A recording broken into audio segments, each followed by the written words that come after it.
Film akan diawali dengan seorang pria bernama Kitae yang mendapatkan tugas dari atasannya untuk mengantarkan koper ke seorang wanita bernama Ikeda di Jepang. Tanpa berlama-lama, Kitae pun langsung bergegas pergi menaiki pesawat menuju ke kota Fukuoka, Jepang. Saat sudah duduk, Kitae menenangkan seorang anak kecil yang baru pertama kali naik pesawat bersama ibunya dengan memberikan sebuah permen. Saat pesawat sudah lepas landas, Kitae merasa ada yang aneh dengan dua orang pria yang bolak-balik ke toilet sambil membawa tas panjangnya. Dan kecurigaan Kitae pun benar, karena ternyata mereka dan beberapa pria yang lain mulai menjalankan aksinya untuk membajak pesawat. Diketahui fakta, jika mereka adalah pasukan revolusi Jepang yang ingin melawan pemerintahan Jepang sekarang. Sang pilot pun langsung ditodong oleh ketua revolusi, sementara Kitae berusaha menenangkan si anak kembali dengan mengatakan jika mereka pasti akan baik-baik saja.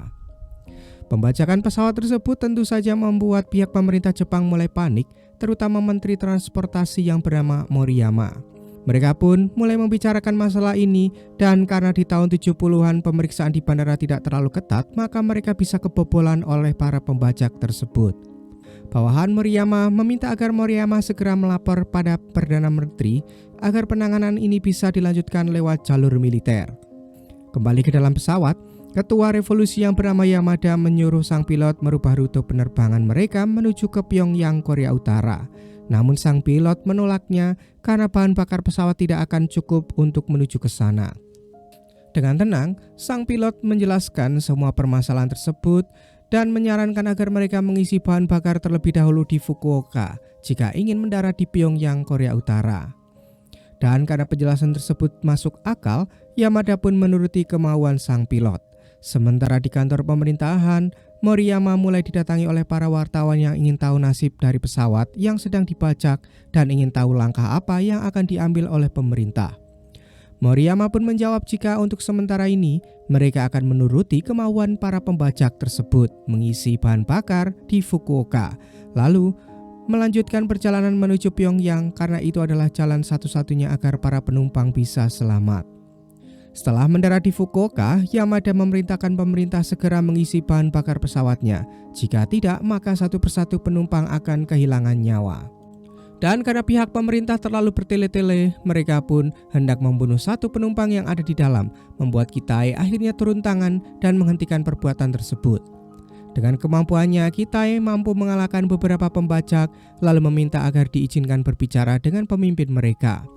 Kitae mempunyai rencana agar revolusi mereka bisa berjalan dengan lancar tanpa menumbalkan korban.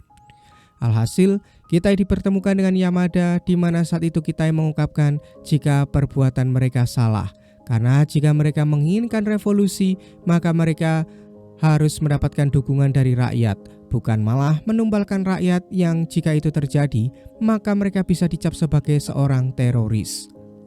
Kitae pun menyarankan Yamada agar mereka menurunkan penumpang wanita, lansia, dan juga anak-anak, agar mereka bisa mendapatkan respek dari masyarakat.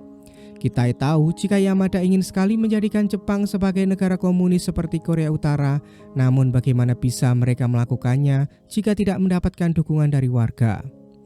Yamada pun langsung terdiam dan merasa jika perkataan Kitae benar. Namun, ia tidak mau menuruti ide tersebut karena mereka harus membawa semua penumpang ke pihak Korea Utara sebagai jasa balas budi. Kitae pun menjawab jika mereka bisa memberikan pihak Korea Utara barang yang ia bawa sebagai gantinya, yang ternyata barang yang dibawa oleh Kitae adalah narkoboy. Dirasa masuk akal, akhirnya Yamada menyetujui usulan Kitae dan melepaskan penumpang wanita, lansia, dan juga anak-anak.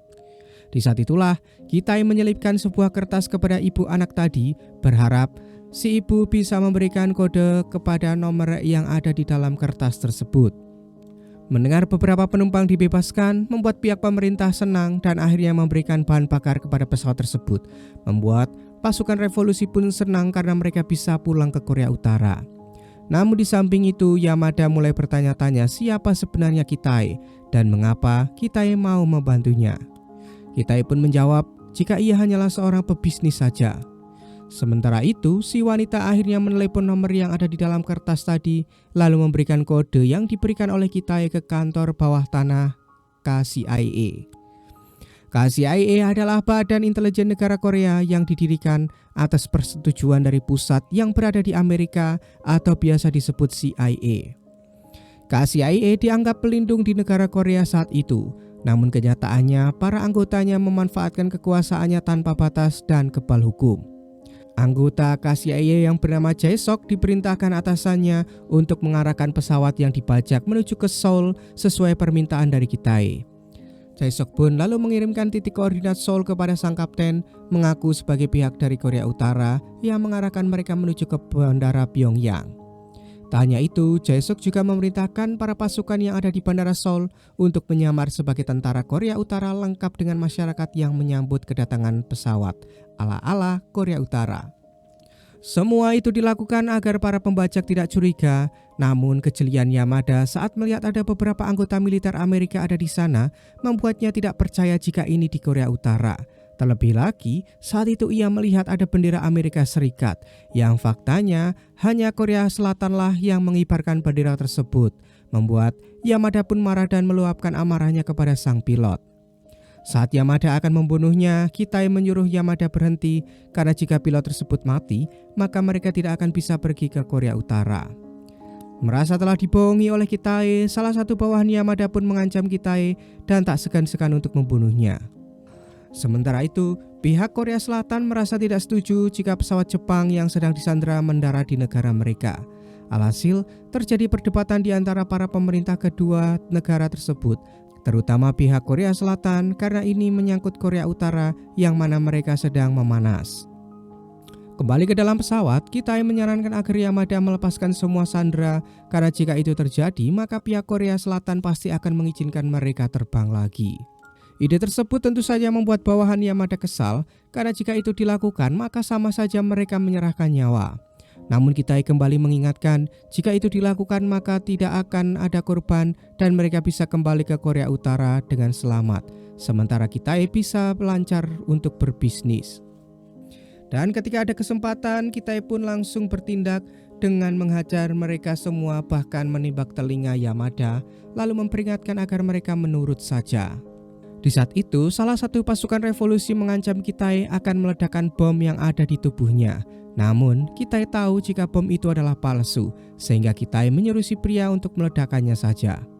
Setelah tidak terjadi apa-apa, Kitae menyuruh Yamada meminta pertukaran sandera saja kepada pemerintah Jepang, di mana sandera akan dibebaskan asalkan ada beberapa pihak pemerintah yang menjadi gantinya.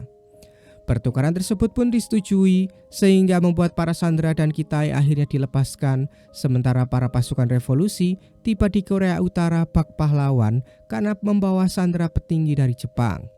Singkatnya, para petinggi Jepang pun akhirnya dipulangkan bersama pilotnya, di mana saat itu mereka disambut meriah oleh masyarakat karena dianggap mau berkorban demi para penumpang. Nah, akibat kejadian tersebut, Kitae pun jadi telat bertemu wanita yang bernama Ikeda, anak dari bos Yakuza. Dan karena Kitae gagal membawa barang pesanannya, maka Ikeda pun memutuskan untuk berhenti bekerja sama dengan geng Chomanje yang diwakilkan oleh Kitae. Namun saat itu Kitae berharap bisa bertemu dengan ayah Ikeda agar ia bisa menjelaskan semuanya. Akan tetapi Ikeda yang menganut komitmen tinggi tidak mengizinkan Kitae dan menyuruhnya pulang saja. Shin lalu akan beralih ke seorang jaksa bernama Chang, di mana saat itu ia sedang menyelidiki peredaran narkoba yang dilakukan oleh geng Chomanje. Saat memeriksa berkasnya, Chang bertanya-tanya siapa sosok yang memakai jas hitam serta berkacamata tersebut, karena ia terlihat sangat dihormati oleh pemimpin geng Chomanje. Sementara itu, Kitae akhirnya kembali ke markas KCIA yang berada di Busan, di mana saat itu ia bertemu rekannya bernama Pyohaksu yang baru saja menghajar seseorang.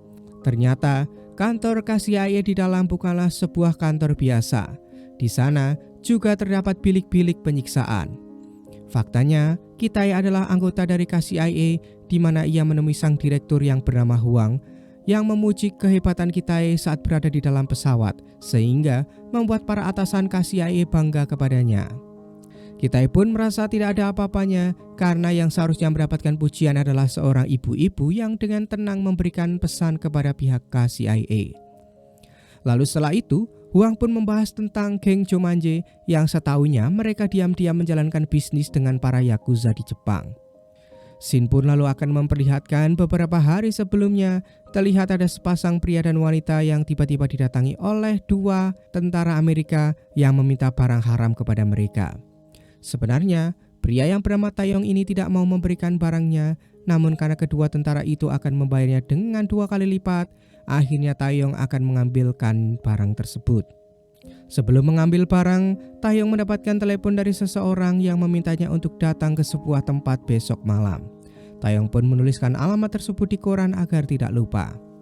Setelah itu, sang istri pun mengambilkan barangnya lalu memberikan kepada kedua tentara tersebut.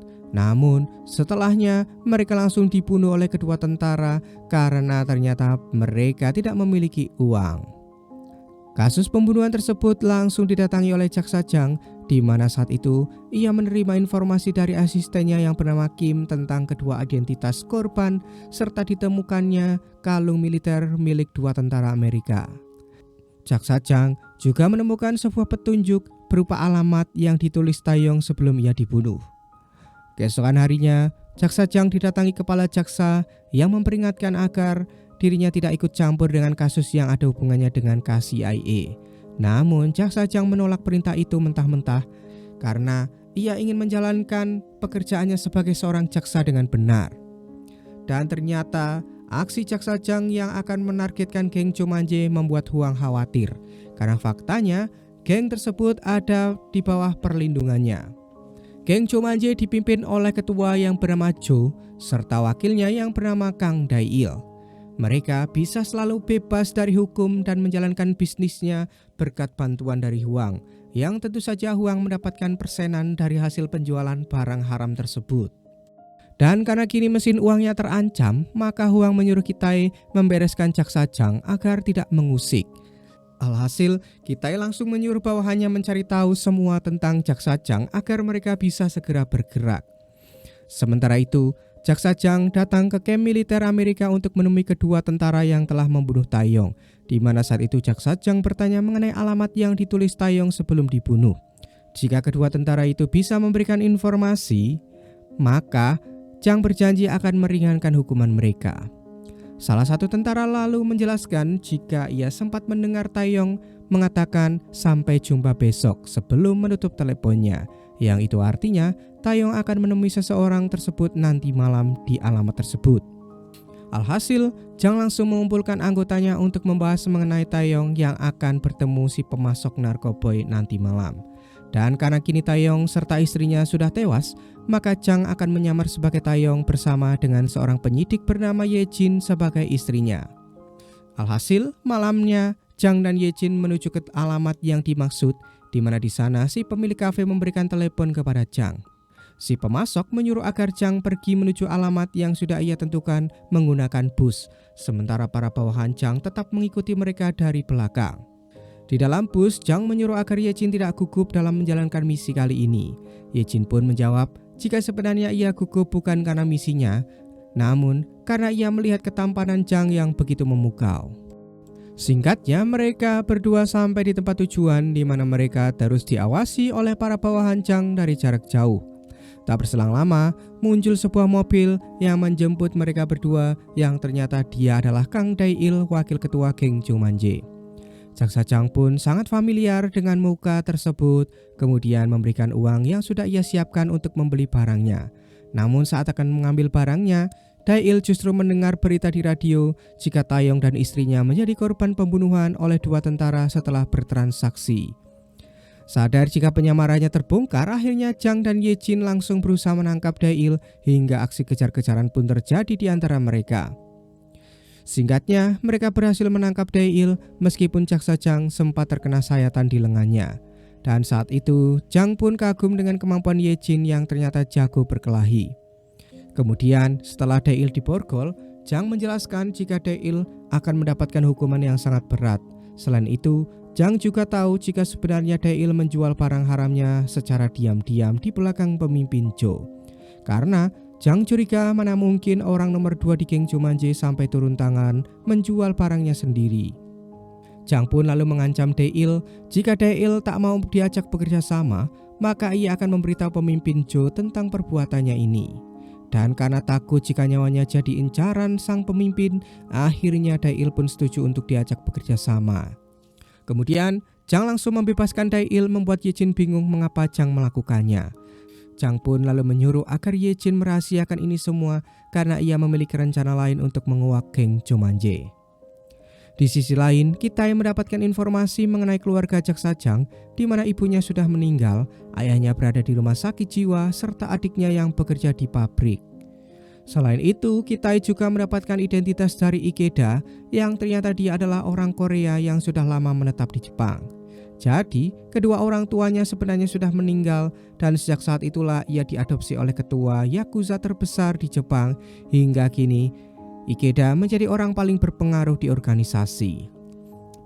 Malam harinya, Kitae pulang ke rumah bersama kedua adiknya yang memperingati kematian sang ibu. Adik pertama Kitae bernama Saeyong yang bekerja di pabrik, sementara adik bungsunya bernama Ki-hyun yang kini menjadi prajurit angkatan darat. Setelah acara selesai, Kitae menyuruh adiknya Ki-hyun mendatangi orang yang ia sebutkan agar Ki-hyun bisa cepat naik pangkat. Namun saat itu Ki-hyun menolak karena ia ingin naik jabatan dengan kemampuannya sendiri tanpa melibatkan nepotisme. Sementara itu, Zhang menjelaskan kepada Ye Jin jika ia membebaskan Dail adalah untuk menjadikannya sebagai seorang informan. Zhang tahu jika Dail pasti takut mati jika ketahuan menyelewengkan bisnis bosnya. Jadi, Dail pasti mau bekerja sama dengannya untuk menguak geng Jomanje.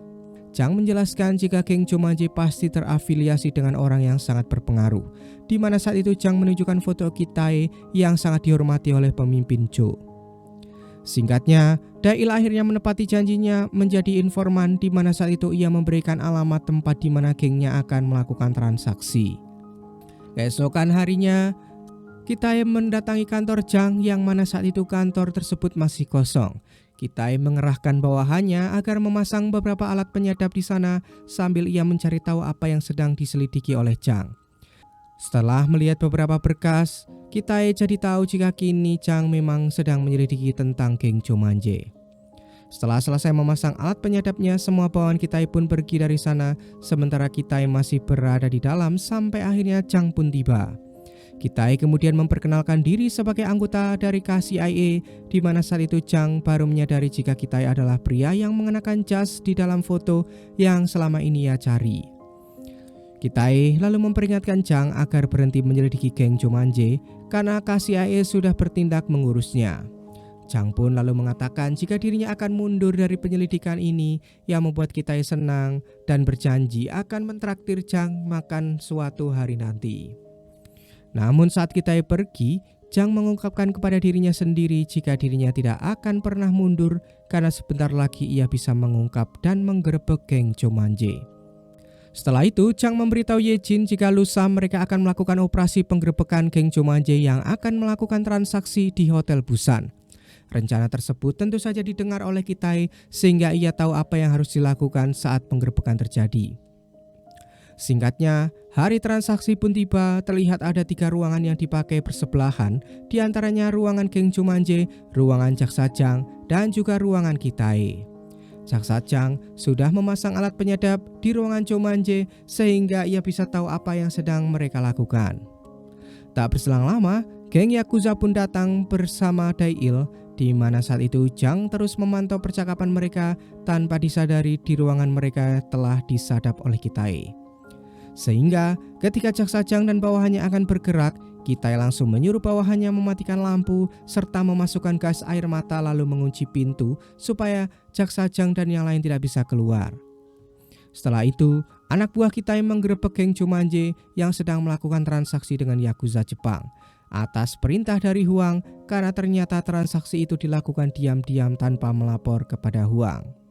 Sementara Jaksa Zhang dan yang lain berusaha keluar dari kamar mereka, di mana saat itu Kitae dengan santainya mendengar kegaduhan di kamar sebelah. Jo dan Dail lalu dibawa ke hadapan Huang, di mana saat itu Huang merasa dihianati oleh Jo. Tanpa basa-basi, Huang langsung membunuh pemimpin Jo, dan ketika akan membunuh Dail, Kitae menyarankan agar Huang membiarkannya hidup, karena jika Dail mati, maka geng Jomanje akan bubar. Alhasil, Huang pun membiarkan Dail hidup supaya ia bisa memimpin geng Chomanje dan tetap berafiliasi dengannya. Sementara itu di kantor kejaksaan, mereka mendengarkan suara kegaduhan di ruangan geng Chomanje semalam. Curiga jika ada pihak lain yang tahu tentang transaksi tersebut. Alhasil, Jang pun sadar jika ruangannya pasti sudah disadap dan ketika mencarinya, Jang menemukan beberapa alat penyadap di ruangan tersebut dan ia yakin jika ini adalah perbuatan Kitae. Di sisi lain, Kitae mengungkapkan fakta jika ia melindungi Dail dari kematian barusan bukan untuk bisnisnya dengan Huang, melainkan agar geng Chomanje tetap menjalani bisnis dengan Yakuza Jepang di bawah kendalinya. Scene lalu akan memperlihatkan kondisi Korea sebelum tahun 70-an di mana saat itu masyarakat selalu diatur oleh pemerintah dari cara berpakaian hingga jam keluar malam pun dibatasi karena demi menghindari konflik antar warga. Para polisi dan militer tak segan-segan menghukum warga yang kedapatan melanggar peraturan, namun bagi para elit pemerintah khususnya KCIA, mereka bisa bebas melakukan apa saja dan memakai pakaian sesuka mereka tanpa adanya penindakan tegas, karena presiden memberikan wewenang khusus bagi anggota CIA. Lalu, di zaman itu juga ada seorang wanita penghibur yang menjadi primadona oleh kalangan atas. Dia bernama Gemji. Gemji adalah wanita yang selalu menemani para petinggi besar Korea karena parasnya yang cantik. Lalu di masa kini, Gemji membawa anaknya pergi ke Busan untuk menemui kepala KCIA yang bernama Cheon. Di sisi lain, Huang datang ke sebuah kuil lalu memberikan sekepok uang kepada biksu yang ada di sana. Lalu ia pergi ke ruangan rahasia untuk mengambil uang miliknya yang disimpan di dalam berangkas untuk ia setorkan ke orang yang selalu membackinginya bernama Pak Cheon. Huang pun pergi diantarkan oleh Kitae di mana ia memberitahu jika di pertemuannya nanti ia juga akan bertemu seorang wanita yang bernama Gemji. Kitae sendiri mendengar desas-desus jika Gemji adalah sosok wanita bayaran yang berani kepada para pejabat tinggi, karena faktanya ia memegang banyak sekali rahasia dari pejabat tersebut. Singkatnya, mereka sampai di tempat tujuan, di mana saat itu Huang terlihat sangat menghormati sosok Cheon, kepala KCIA. Kitae yang juga melihat kewibawaan Cheon pun ikut merasa kagum, membuat Gemji tahu jika Kitae ingin menjadi seperti Cheon. Tak lupa, Gemji juga langsung menggoda Kitae agar mau bercocok tanam dengannya. Di sisi lain, Jaksa Jang dan para bawahannya memutuskan untuk menggunakan tempat lain sebagai markas baru mereka agar tidak ada lagi yang bisa menyadap ketika mereka sedang membahas kasus geng Chomanje. Di sini, Jang sangat yakin jika geng Chomanje terafiliasi dengan KCIA karena desas-desus jika KCIA selalu membackingi para gangster sudah sering terdengar.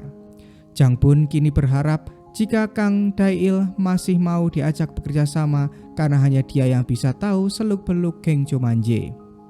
Kembali ke Kitae yang saat itu terus digoda oleh Gemji. Gemji mengatakan jika Kitae tidak akan pernah punya masa depan jika terus berada di bawah Huang. Gemji bersedia membantu Kitae jika ia ingin menjadi seperti Huang, menjadi bawahan Cheon langsung. Sementara Cheon dan Huang yang melihat kedekatan mereka berdua mulai berhenti di mana Huang menyarankan agar menggunakan Kitae untuk mendekati Gemji. Huang mengungkapkan jika Gemji memegang buku besar para pejabat yang pernah menidurinya. Buku itulah yang menjadi momok bagi para pejabat dan Huang berencana akan mengambil buku tersebut dengan memanfaatkan Kitae. Alhasil, Huang langsung menyuruh Kitae mendekati Gemji dan memberikan misi tersebut. Ternyata, Kitae memang berniat mendekati Gemji namun bukan untuk buku besarnya. Akan tetapi, ia ingin bisa mendapatkan koneksi ke para Yakuza Jepang, utamanya geng Ikeda. Gemji sendiri sudah tahu betul seluk-beluk geng Yakuza tersebut, di mana ia menyayangkan karena jika Ikeda adalah darah daging dari ayahnya, maka sekarang ia sudah memimpin geng Yakuza. Namun meski begitu, sang ayah begitu menyayangi Ikeda dan tetap mempercayakan beberapa bisnis kepadanya. Di sisi lain, penyidik Ye Jin kini menyamar sebagai karyawan baru di tempat kerja adik Kitae untuk mencari tahu mengenai Kitae. Ye Jin langsung mendekati So Young dengan mengaku sebagai orang yang pernah tinggal lama di Jepang dan memiliki kakak yang tampan. Dirasa memiliki banyak kesamaan, akhirnya mereka berdua pun langsung akrab. Sementara itu, Jang dan Kim mulai membahas tentang Kitai yang faktanya ia adalah mantan militer perang Vietnam yang dipecat tidak hormat, entah apa penyebabnya. Tak mau kalah dengan Kitai, Jang pun lalu menyombongkan diri jika dirinya juga pernah ikut militer dengan memperlihatkan luka tembak yang ada di punggungnya. Tak berselang lama, Ye Jin datang dan memberitahu tentang keluarga Kitai, di mana keluarganya dulu sempat lama tinggal di Jepang. Namun ketika kedua orang tuanya meninggal, Kitai dan kedua adiknya kembali ke Korea. Sejak saat itulah Kitai menjadi kepala keluarga dan berhasil membuat adik bungsunya masuk ke dalam militer. Selain itu, Ye Jin juga mendapatkan kabar dari Dae-il yang kini diangkat menjadi pemimpin geng Chomanje setelah pemimpin Jo tewas. Kini, Dae-il sedang mencari banyak ahli kimia untuk membuat obat-obatan terlarang. Di sisi lain, Gemji mengajak Kitai menemui Ikeda di Jepang, namun saat sampai di lokasi, Ikeda langsung ingin berbicara empat mata dengan Kitai. Saat itu, Kitai langsung to the point mengajak Ikeda bekerja sama lagi, namun kali ini mereka akan memulai dari nol. Ikeda pun mau asalkan Kitai tidak mengecewakannya lagi. Jika itu terjadi lagi, maka Ikeda akan memastikan Kitai mendapatkan ganjarannya, karena ia merasa membuang waktu. Sementara itu, Jaksa Jang mulai mendekati Huang untuk menanyakan perihal geng Chomanje. Namun saat itu Huang dengan tegas menjawab jika ia tidak tahu menahu soal geng tersebut. Jang lalu mengungkapkan jika ia mendengar informasi jika Kang Dae-il kini menjadi ketua geng Chomanje yang baru dan sedang mencari ahli kimia untuk memproduksi barang haramnya dengan jumlah yang besar. Mendengar hal tersebut, Huang jelas terkejut karena ia merasa tidak pernah menyuruh Dae-il melakukan hal itu. Membuatnya yakin jika kini Dae-il bergerak sendiri atau kemungkinan ada yang menyuruhnya dari pihak lain. Melihat Huang yang terlihat panik, Jang yakin jika Huang sedang marah kepada Dae-il. Malam harinya, Kitai bertemu adiknya Soyung dan menyuruhnya untuk membantu mengedarkan narkoboy bersama Dae-il. Jelas saja, di sini Soyung menolaknya, namun Kitai menjelaskan jika mereka tak akan menjual barangnya di Korea, melainkan di Jepang. Jadi, Kitai meyakinkan jika pekerjaan ini akan mudah dan mendapatkan keuntungan yang besar. Terlebih, Kitai menjelaskan mengenai bakti kepada negara, karena jika mereka menjual barang-barang dari Korea, maka mereka juga ikut mengurangi barang haram di negara mereka sendiri. Keesokan harinya, Kitai diajak Dae-il melihat tempat yang akan dijadikan pabrik baru, di mana Kitai meminta agar barang yang dibuat di sana harus semurni mungkin. Dan untuk bisnisnya kali ini, Kitai menyuruh agar pengirimannya hanya untuk wilayah Jepang terlebih dahulu. Singkatnya, pabrik pun mulai akan dijalankan dan mereka terlebih dahulu mendatangkan babi-babi untuk mengecoh para warga agar tempat tersebut dikira peternakan babi. Di saat itu, Dae-il yang baru bertemu dengan Soyung langsung tertarik dan jatuh cinta pada pandangan pertama. Sementara itu, Kitai menyerahkan komisi geng Chomanje kepada Huang, di mana saat itu jumlah uangnya sangat sedikit, tak seperti bulan-bulan sebelumnya. Kitai pun menjelaskan jika kini geng Chomanje masih belum stabil setelah pergantian pemimpin, jadi Kitai menyuruh agar Huang bersabar sebentar. Setelah Kitai pergi, Pyohaksu masuk memberitahu Huang jika kemarin Kitai pergi ke Jepang untuk menemui Ikeda. Pyohaksu curiga jika Kitai memulai bisnis barunya bersama Ikeda memanfaatkan Dae-il yang kini menggantikan Jo. Alhasil dari sinilah Huang sadar mengapa uang setoran geng Chomanje sedikit berkurang, karena kini Dae-il fokus berbisnis dengan Kitai secara diam-diam. Sementara itu, Kitai yang terus mendekati Gemje mulai ditanya apa sebenarnya yang diincar oleh Kitai saat ini. Kitai pun menjawab semuanya, membuat Gemje tahu karena jika semuanya bisa dimiliki maka tidak akan ada yang merendahkan Kitai. Tak berselang lama, Huang tiba-tiba menelepon menyuruh agar Kitai mencegah Gemje menemui presiden hari ini. Jika Gemje sampai bertemu presiden, maka mereka semua akan tamat. Kitai pun langsung kembali ke dalam gereja, namun sayangnya Gemje sudah pergi. Ternyata yang ditemui Gemje saat itu adalah staf kepresidenan saja yang bernama Yongchol. Saat itu, Gemje mengungkapkan kepada Yongchol jika ia ingin mempunyai usaha rumah bordil sendiri dan meminta modal kepada Yongchol untuk mendirikannya, karena ternyata Yongchol adalah salah satu petinggi yang pernah main dengan Gemje. Dan karena Gemje mengancam akan membuka semua kedok dari Yongchol, akhirnya Yongchol pun marah, namun ia tidak bisa berkutik dan hanya menurut saja.